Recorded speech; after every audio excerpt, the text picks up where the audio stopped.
미국도 주목하는 한국 해군 잠수함 기술, 일본은 직시해야 한다. 일본 미디어.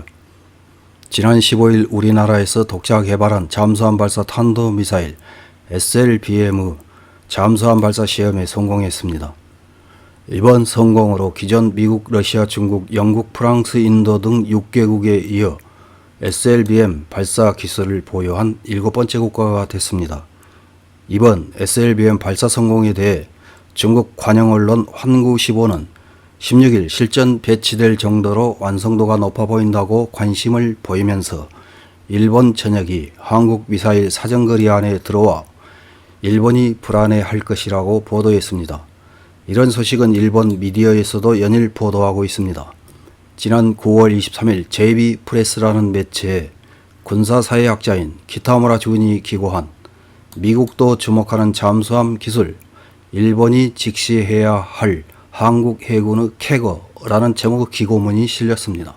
어떤 내용인지 요약해서 확인해 보겠습니다. 오랜만에 북한이 동해를 향해 미사일 발사 시험을 실시한 것과 천후에 자망 중인 한국 해군 잠수함 KSS-3 도산 안창호가 탄도미사일 발사 시험을 실시했다.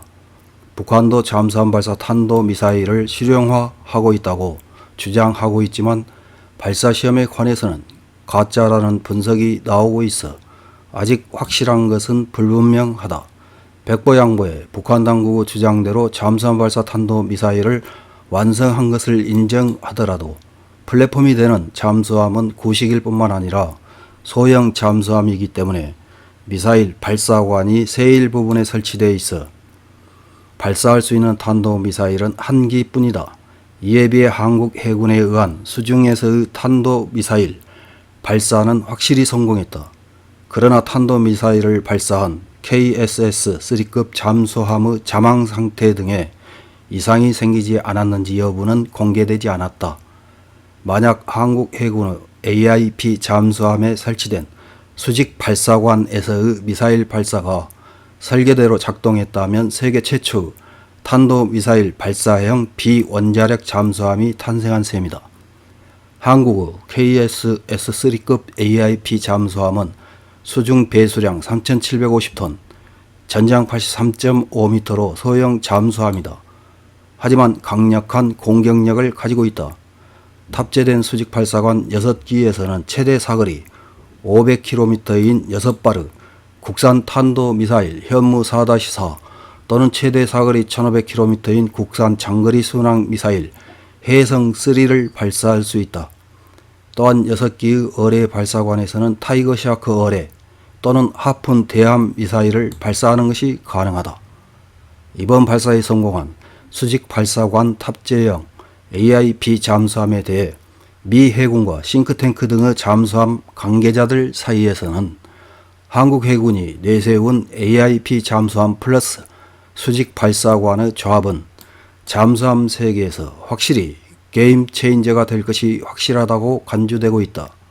한국 해군은 수직 발사관을 6기에서 10기로 증강한 KSS-3 배치2 건조에 착수하고 있다.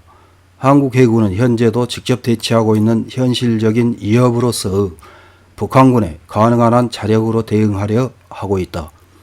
미국과의 군사동맹도 어디까지나 자주국방 능력을 보완하는 군사력으로 자리매김할 수 있도록 상당히 공을 들여 각종 군함과 미사일의 국산화를 추진하고 있다.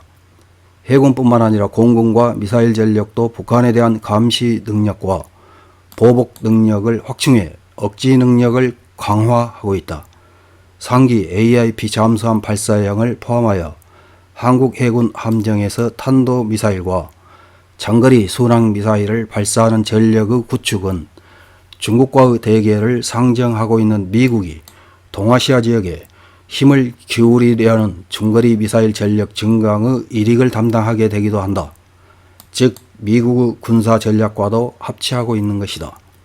한국 해군뿐만 아니라 한국군에 의한 미사일 공격력 강화는 북한 전역과 베이징과 상하이를 포함한 중국 중추부에 대한 타격력도 되기 때문에 미국은 한국을 묶어온 장사정 미사일의 거리 제한을 완전히 철폐했다.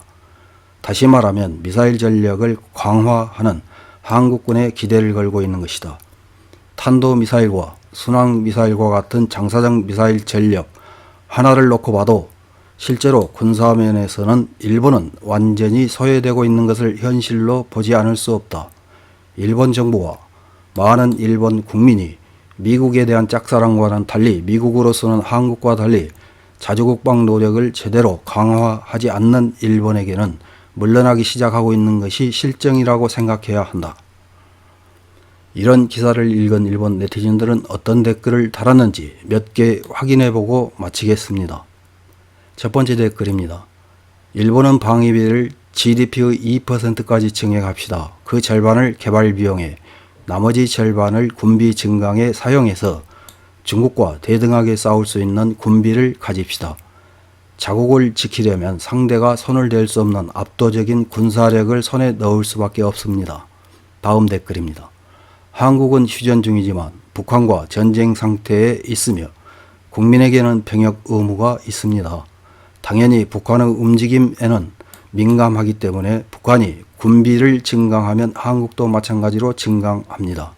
이 반복이 한국을 강하게 해 군사무기 기술도 진화한 것입니다. 일본과 비교하면 국민의 이기감이 현격하게 다릅니다. 서울에는 방공호가 많이 있어 북한의 공격에 대비하고 있는 것입니다. 일본의 수도에는 과연 방공호는 존재하는 것일까요? 다음 댓글입니다. 한국 해군은 완전히 일본을 가상적국으로 하고 있다. 그 눈은 북한보다 오히려 일본 쪽을 향하고 있다. 실로 위험천만한 상황이다. 그들에게 오판을 하지 않게 하기 위해서라도 지속적으로 메시지를 보내야 한다. 다음 댓글입니다. 유비무환이라는 격언이 있습니다. 현대의 전쟁은 선전포고하고 시작되는 법은 없을 것입니다. 지금의 일본에서는 어느 날 갑자기 공격을 받아 큰 피해가 나고서야 이의 중대성을 알게 될 것 같습니다. 국방은 강력한 억지력, 외교는 국방의 힘의 백업이 없으면 평화를 위한 제안, 실행도 헛소리밖에 되지 않습니다. 빨리 법 정비를 시작해 근심을 없애주셨으면 합니다. 다음 댓글입니다. 기사의 전제가 크게 다르다. 일본은 독자적으로 무기 개발을 할 수 없다. 하물며 기본적으로 전수방위에 특화된 군비밖에 가질 수 없다. 외국에 비해 무기 개발의 제약이 크게 제한되고 있는 것은 주지의 사실이다.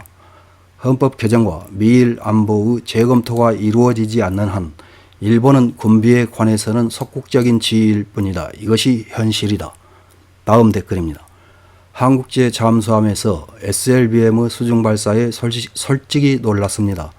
그러나 SLBM 탑재 잠수함은 대형 핵 잠수함으로 높은 선제 기습 능력과 생존성이 없이는 억지력으로서는 약합니다. 또한 잠수함의 개발 유지에는 돈도 많이 듭니다. 일본의 절반의 인구로 배 이상의 군대를 유지하는 한국에는 감당하기 힘든 짐이 되지 않을까요? 이상입니다.